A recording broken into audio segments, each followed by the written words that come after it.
pembukaannya. Saya namanya lupa saya ganti Aswar ya, iPad. Oke, malam ini kita lanjutin obrolan kita. Bab 16 dari buku Transcending Level of Consciousness. Ini level peace ya, bliss, dan iluminasi. Iluminasi itu hadirnya cahaya transenden. Gitu. Jadi kalibrasi level 600. Jadi teman-teman perlu memahami bahwa tingkat kesadaran itu semakna dengan konteks atau paradigma. Jadi misalnya tingkat kesadaran 600 berarti itu konteks kesayaan atau paradigma di level itu. Jadi angka-angkanya ini menunjukkan paradigma. Nah, jadi paradigma 600 seperti apa ya? Itu sama. Mari kita lihat di 600 nih. Jadi keadaan pencerahan itu muncul di level kesadaran 600. 600 tepatnya mungkin ya sekitar di atas 605 lah ya. Itu berarti kan kalau pencerahan itu muncul di level 600, jadi pencerahan itu dia hanya ngomongin ya. Hanya ngomongin soal kesayaan itu gitu. What am I? Pertanyaan. Jadi pertanyaan untuk mengalami pencerahan itu dimulai dari pertanyaan what am I? Dimulai dari sini gitu. Itu teman-teman bisa baca di buku Hawking yang judulnya Dissolving Ego ya. Bagaimana memulai pencerahan? Mulai dari pertanyaan ini. What am I? What am I ini kalau dalam dalam di Islam itu setara dengan ihdinas siratal mustaqim. Jadi sebuah persaksian akan jalan yang lurus. Ya, jalan yang lurus. Jalan lurus berarti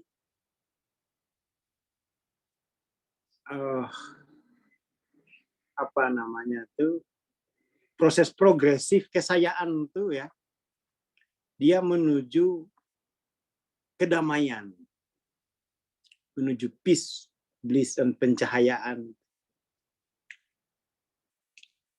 Dan satu-satunya hambatan kita mengalami pencerahan adalah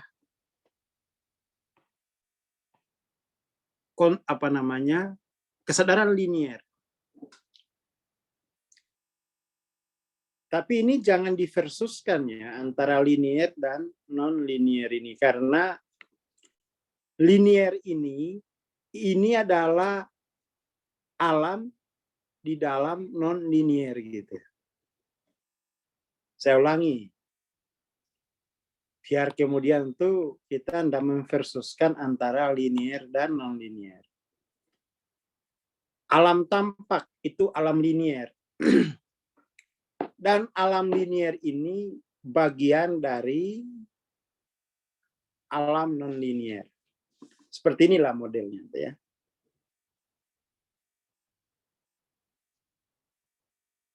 Jadi kalau sudah di alam non-linier, maka kemudian tuh alam linier itu bagiannya. Nah, jiwa yang mampu bersaksi bahwa alam linier ini bagian dari alam non-linier, itu berarti jiwanya telah dicahayai oleh cahaya non-dual. Makanya dia ini munculnya pencerahan nih di sini. Ya, pokoknya di atas 605 lah itu ya. Itu yang paling pokok.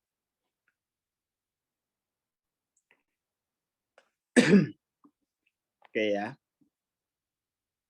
Jadi sebagai konsekuensi pergantian dari, jadi kalau orang itu hanya menyaksikan alam tampak, dia pasti menafikan alam tak tampak. Dari pengertian inilah kemudian tuh terjadi polarisasi antara sains dan spirit. Ribut mereka berdua, padahal itu sains itu bagian dari spirit. Tapi orang spirit juga menolak mati-matian sains. Orang sains juga menolak mati-matian spirit. Dua-duanya itu kafir. Kafir itu tertutup dari kenyataan gitu. Jadi sebenarnya apa ya? Justru sekarang kita lihat sikap orang-orang yang beragama yang menolak sains, yaitu kafir juga itu secara epistemologi, karena dia itu kan kenyataan, dia kenyataan alam tampak, kenyataan alam tampak. Jadi tidak ada yang bisa ditolak kenyataan itu senyatanya. Tapi memang yang mampu menyaksikan senyatanya ini itu telah mengalami pencerahan. Pencerahan berarti dia telah mengalami cahaya non-dualitas itu. Sehingga kemudian bersaksilah dia bahwa tidak ada pemisahan alam tampak dan alam tak tampak. Tidak ada pemisahan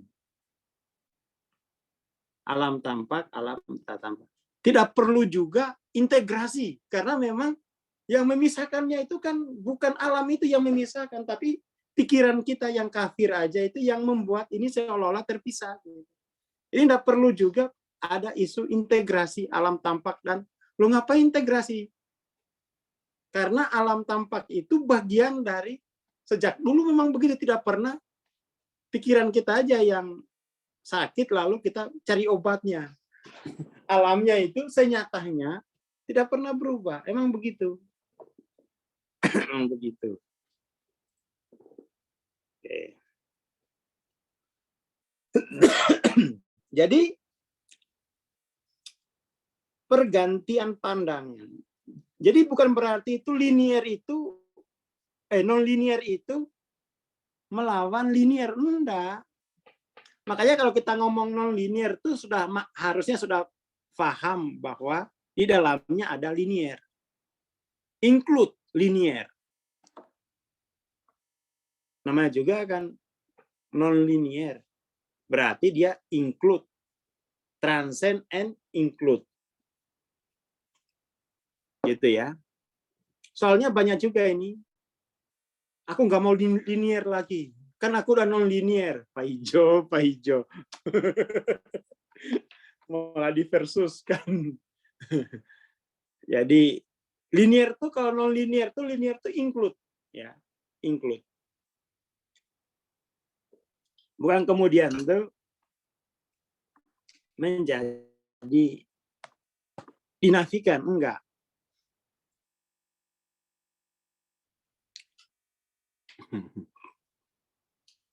Seperti itu. Oke ya.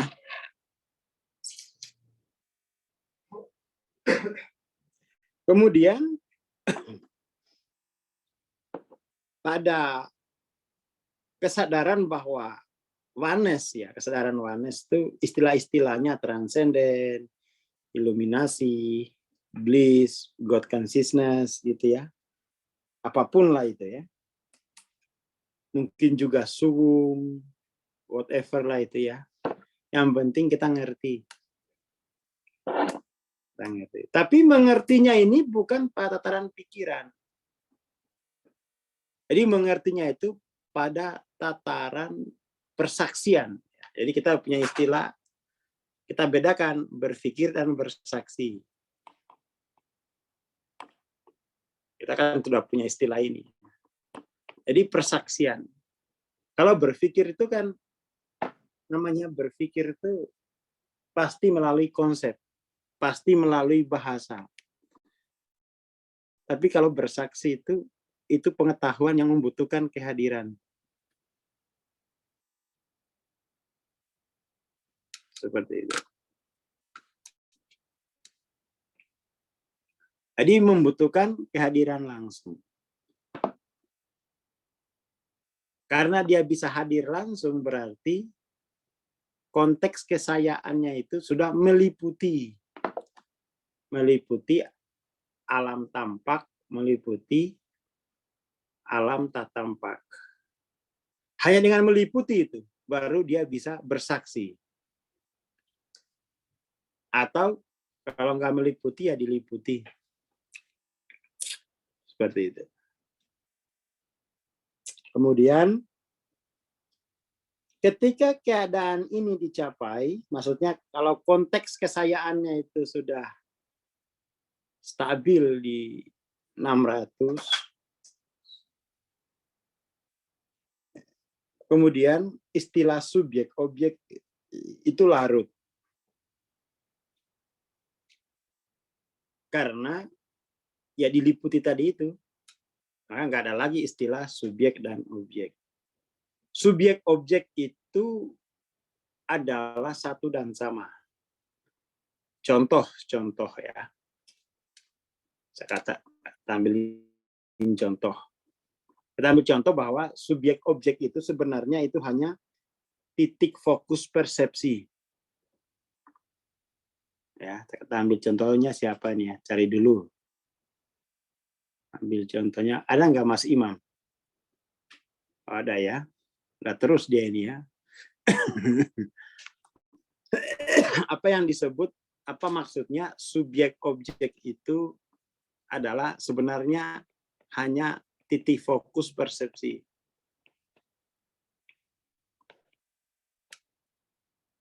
Katakan Mas Imam sedang OTW ke Semarang dari Madiun. Dari Madiun OTW ke Semarang. Saya kemudian bertanya ke Mas Imam. Ada dua kemungkinan pertanyaan saya. Saya fokus ke subjeknya dengan saya bertanya, Mas Imam sudah sampai mana? Itu berarti saya fokus ke subjeknya. Atau saya fokus ke objeknya. Mobilnya sudah sampai mana Mas Imam? Ngerti ya? Yang pertanyaan pertama, Mas Imam sudah sampai mana? Saya fokus ke subjeknya. Pertanyaan kedua, mobilnya sudah sampai mana, Mas? Itu yang disebut bahwa subjek objek itu hanya titik fokus persepsi yang bertanya. Atau misalnya gini.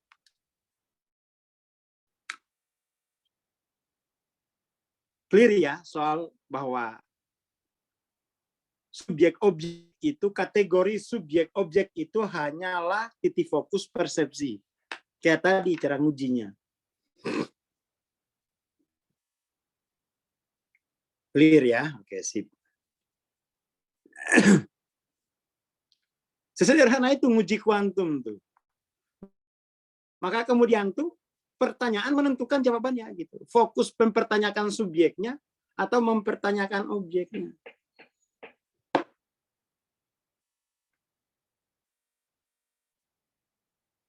Ya kan?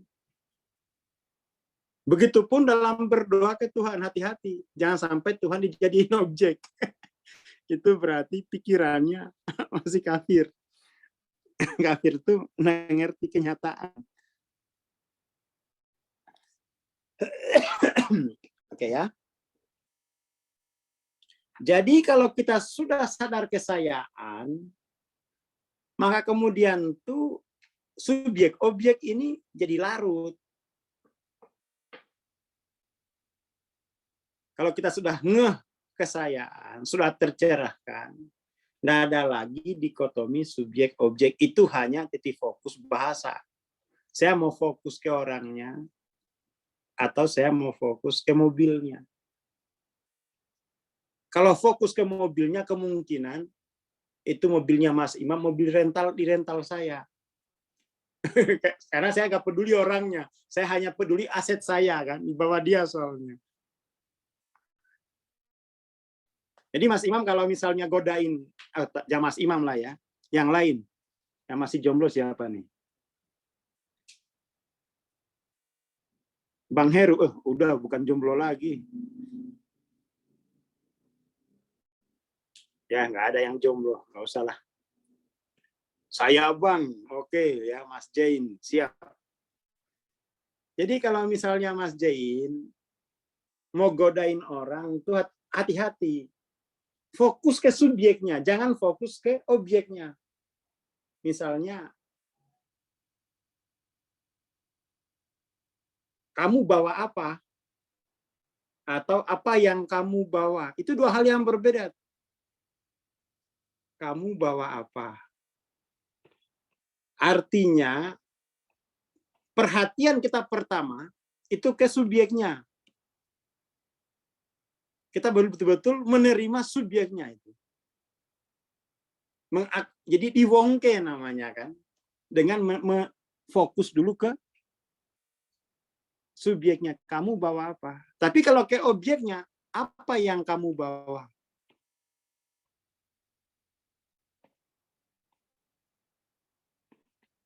Apa yang kamu bawa? Ini hanya bisa dibedakan dalam tataran rasa. Kalau gramatika ini sama aja ini. Tapi kalau rasa ini beda dong.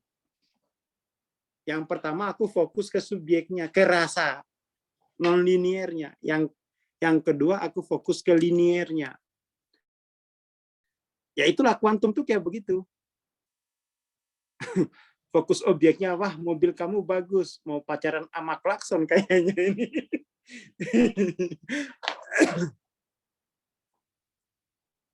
Seperti itu. Jadi, ya itu dua pertanyaan ini hanya bisa dibedakan dalam rasa. Kalau pakai Google Translate, dia bilang sama aja ini. Tapi kalau rasa ini beda. Siapa yang bisa merasakan ini, itu berarti udah dekat dengan pencerahan. Bisa membedakan dua pertanyaan ini pada level rasa itu sudah mengalami iluminasi.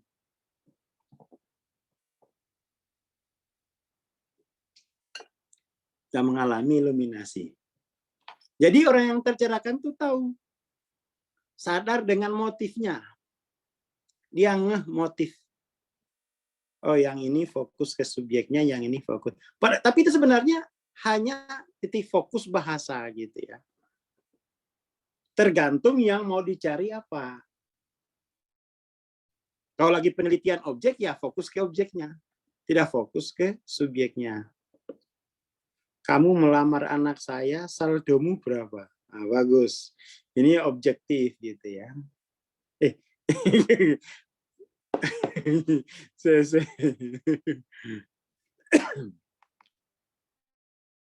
Jadi memang secara tata bahasa itu pada akhirnya kita harus membedakan alam tampak dan alam tak tampak, non-linear dan linear. Tapi dalam pengalaman itu sebenarnya itu kan pengalaman dalam konteks kesayaannya kan. Jadi pelajaran Hawking itu pencerahan tuh yaitu berarti si kesayaan itu meliputi subjek dan objek, meliputi alam tak tampak dan alam sampah. Nah, kemudian tuh dia bisa bilang bahwa baik kamu bawa apa atau apa yang kamu bawa, memang itu berbeda secara rasa.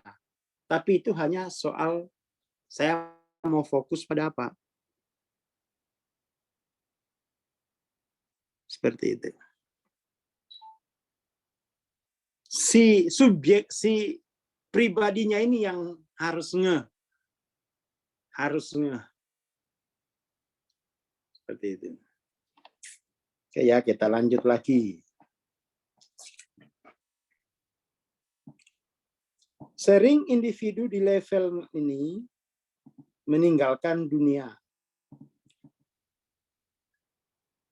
karena keadaan kebahagiaan agung itu tidak bisa lagi menjalankan aktivitas normal linear. Jadi melambat dia. Melambat. Karena memang biasanya tuntutan dunia linear itu harus serba cepat. Tidak fokus lagi pada kesubjekan tuh. Ya. Tidak fokus lagi. Setidaknya ya mungkin tidak meninggalkan 100%, tapi dia mulai membangun tatanan dunia barunya. Jadi tidak semua orang, sebagian orang bertahan, tetap saja dia di situ dan menjadi guru spiritual, sementara yang lain-lainnya bekerja secara anonim demi kebaikan umat manusia. Oke. Tapi sih paling pokok itu teman-teman bedain ini aja. Bedain ini dan subjek dan objek, lalu kemudian digulung lagi kesadaran akan subjek objek itu sebenarnya titik fokus persepsiku saja, sebuah probabilitas di medan kuantum, ya kan, hanya probabilitas. Sebelum saya ucapkan, keduanya ini hanya potensi. Setelah saya ucapkan, potensi menjadi aktual, kan gitu aja kuantum tuh, nggak rumit-rumit amat sih sebenarnya. Hanya istilahnya aja kuantum gitu ya, kayak merek kompor. Tapi dalam pengalaman sehari-hari itu kita sudah ngalamin gitu-gituan gitu kan. Cuman karena istilahnya rumit, padahal tuh kita alami setiap hari itu. Cuman gagal kita identifikasi. Oke ya, kita lanjut lagi. Beberapa orang kembali berpartisipasi ke dunia, maksudnya ke alam linier itu, dan menjadi jenius. Menjadi jenius, terkemuka di bidang masing-masing, dan membuat kontribusi besar kepada masyarakat. Karena dia sudah tahu bahwa kehidupan ini bersifat semesta kesayaan gitu. Kehidupan ini konteksnya selalu semesta dalam diri. Maka kemudian tuh dia bisa memilih mengeksplorasi sisi-sisi subjektifnya, maka dia akan menjadi sarjana humaniora secara alamiah. Atau dia eksplorasi sisi-sisi objektifnya, dia menjadi sarjana sains secara alamiah tuh. Secara alamiah.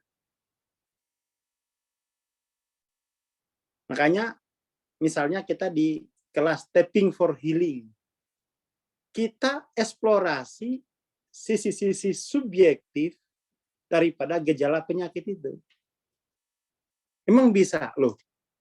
Kembali lagi ke persaksian alamnya bahwa linier itu di dalam non-linier. Ada relasi sinkron antara linier dan non-linier. Bukan kausalitas, tapi relasi sinkron. Dia bisa jadi jenius. Bisa jadi jenius. Bisa jadi penemu karena dia tahu bahwa pengetahuan itu adalah pengetahuan di dalam konteks kesayaanku. Bukan pengetahuan yang saya peroleh di luar kesayaanku. Itu poinnya. Jadi pengetahuan itu pengetahuan dari kesayaanku. Itu baru namanya pengetahuan. Bukan sekedar, kita ini kan sekarang itu tidak bisa membedakan ya. Tidak bisa membedakan mana itu to know, mana know about. Yang know about ini bukan pengetahuan sama sekali. Ini hanya tumpukan informasi, tumpukan data. Koleksi data, bukan pengetahuan. Pengetahuan itu yang sifatnya to know. Mengetahui langsung. Bukan jarene. Mengetahui langsung. Oke. Dan semua orang itu kalau dia tercerahkan pasti jenius. Nggak mungkin nggak. Karena dia pasti akan mengeksplorasi sisi-sisi non-linear atau sisi-sisi linearnya. Dia eksplorasi 20 tahun tuh jenius sudah. Dia udah punya temuan sendiri. Dia udah punya temuan. Itu lebih canggih nanti dari orang yang sekolah, yang kampus, karena di kampus tuh pengetahuan yang sifatnya know about, bukan to know dia. Jadi bukan perolehan. Jadi pengetahuan itu tidak bisa diperoleh. Pengetahuan itu harus diungkap di tempat asal pertamanya, yaitu dalam konteks kesayaan. Jadi jangan kira pengetahuan itu bisa diperoleh. Dia terungkap. Terungkap. Dia terungkap. Oke, itu ya. Jadi biar nggak salah. Biar nggak salah, dia memanai apa itu pengetahuan. Pengetahuan itu sifatnya to know, bukan know about. Tapi orang itu, jadi kalau pengetahuan itu sifatnya itu to know langsung, dia harus menjelajahi. Apa yang bisa dijelajahi? Saat ini dan masa lalu yang harus dijelajahi.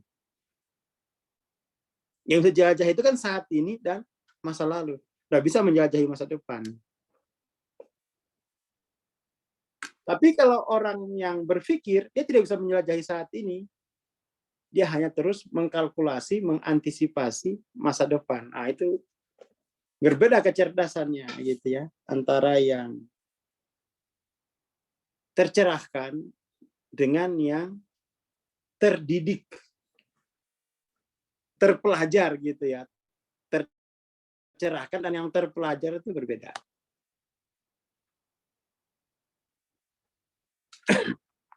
Jadi kalau terpelajar itu belum masuk kategori punya pengetahuan, dia baru punya informasi. Baru punya informasi. Makanya mereka disarankan praktikum untuk mengkonfirmasi informasi di kelas ke kenyataan. Dia harus pergi ke ruang praktikum.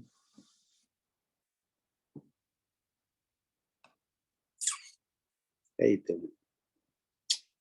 Oke ya. Jadi sebenarnya kita tidak perlu cemas dengan manusia ini. Karena memang manusia itu, asalkan dia menempuh jalan pencerahan, dia atau jenius. Dia yang bisa mengungkap alam semesta. Bahkan dia bisa mengungkap rahasia Tuhannya. Dia bisa ungkap rahasia Tuhannya itu. Jadi nggak usah cemaskan masa depan manusia. Asalkan diberi, disupport untuk menempuh pencerahan.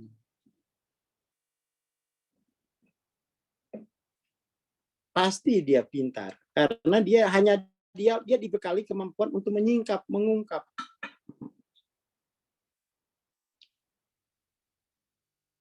Jadi yang masih muda-muda itu tempuh jalur pencerahan.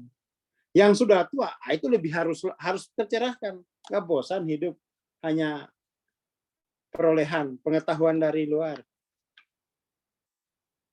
Padahal Tuhan itu memberikan kemampuan untuk eksplorasi, mengungkap, menyingkap. Gitu ya. Kemudian mereka, jadi sini Hawking melihat ada orang yang di 600 ini, ada orang yang tercerahkan itu sudah tidak begitu relevan lagi. Kalau ditanya agamanya apa, dia bingung. Kayak Rumi itu kan. Dia bilang, saya bukan Kristen, saya bukan Hindu, saya bukan Buddhis, saya bukan Islam. Karena ketika aku mengucapkan salah satu itu, kalian memenjarakan saya dalam kategori itu Rumi. Bukannya dia anti agama, tapi dia tahu siapa yang dia hadapi.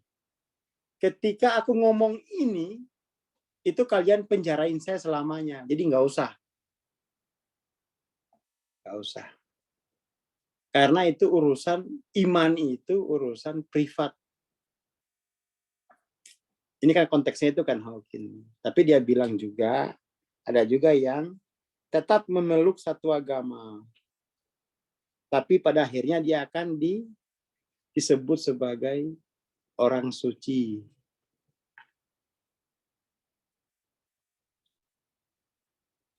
Apa-apa? Orang suci.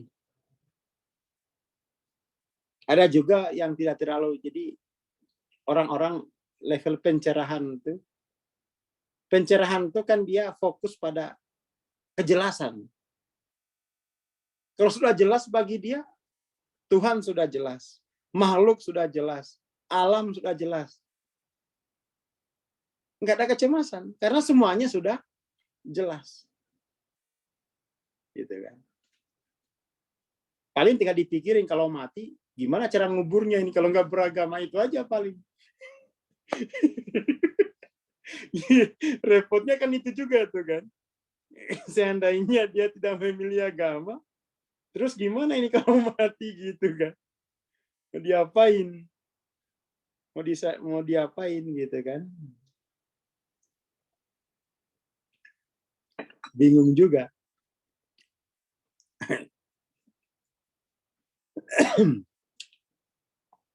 Jadi pada level ini sebenarnya dia tidak butuh lagi teologi. Orang yang sudah beriman itu dia tidak butuh lagi teologi karena jelas baginya itu. Sudah jelas. Dia tinggal bersaksi saja. Jadi kalau orang sudah bersahadat itu, loh jangan dibawa lagi ke teologi gitu. Orang sudah bersaksi kok dibawa ke teologi. Loh ngapain? Teologi itu kan Teologi itu kan dia kalau misalnya orang berjuang mencari makna, maka pertama itu dia mencarinya lewat filsafat. Lalu persoalan filsafat itu membawa dia ke epistemologi, ke isu-isu epistemologi. Isu epistemologi pada akhirnya mentok. Mentoknya epistemologi itu dari mana kamu tahu kalau kamu tahu.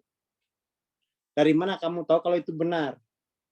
Karena pada akhirnya semua bersifat kesepakatan.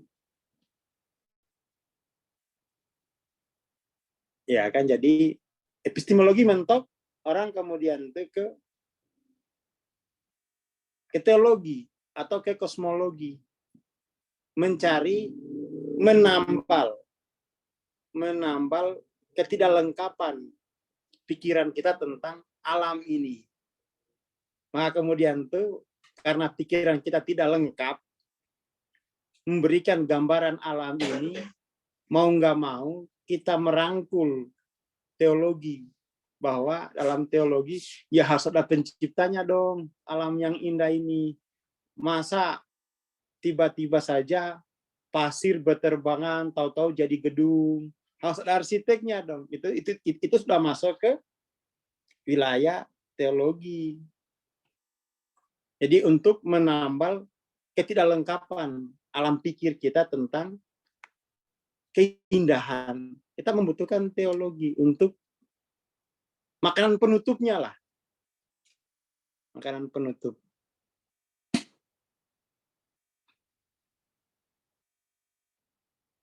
Tapi itu bukan pencerahan. Pencerahan itu dia persaksian akan senyatanya tentang dirinya, tentang Tuhan, ya clear. Persaksian langsung. Dan itu tidak melalui bahasa persaksian itu. Bahasa itu hanya dokumentasi persaksian itu. Hanya markingnya, gitu ya. Hanya marking kan bahasa. Jangan dibalik. Sekarang kan yang penting orang sudah berbahasa. Entah dia hadir di situ, tidak diperiksa. Harusnya itu diperiksa dulu. Jadi kalau orang tercerahkan tuh dia punya isu, kamu hadir apa enggak? Kalau enggak hadir, kamu tidak mengalami pencerahan, tapi mengalami kegelapan. Saya kira itu dulu ya malam ini. Jadi setidaknya bisa memberi ya wacana lah ya. Dan itu pencerahan itu wajib hukumnya kalau mau beriman. Jadi tidak ada jalan lain untuk beriman kecuali melalui pencerahan. Nah, gitu. Jadi kalau teologi itu belum beriman. Jadi teologi itu sebenarnya belum beriman. Itu baru pendidikan akan iman. Baru pendidikan akan iman. Belum iman itu sendiri. Iman itu hanya melalui pencerahan. Awaluddin marifatullah kalau istilahnya di pondok itu. Awal agama itu marifat, bukan teologi. Teologi itu kan apa istilahnya? Pandangan estetis. Know about, bukan to know. Oke lah itu dulu. Terima kasih. Selamat malam. Assalamualaikum warahmatullahi wabarakatuh. Waalaikumsalam. Terima kasih Bang. Ya, sahabat kelas, kita akhiri kelas malam ini sampai di sini. Jumpa kembali minggu depan di waktu yang sama. Selamat malam. Terima kasih.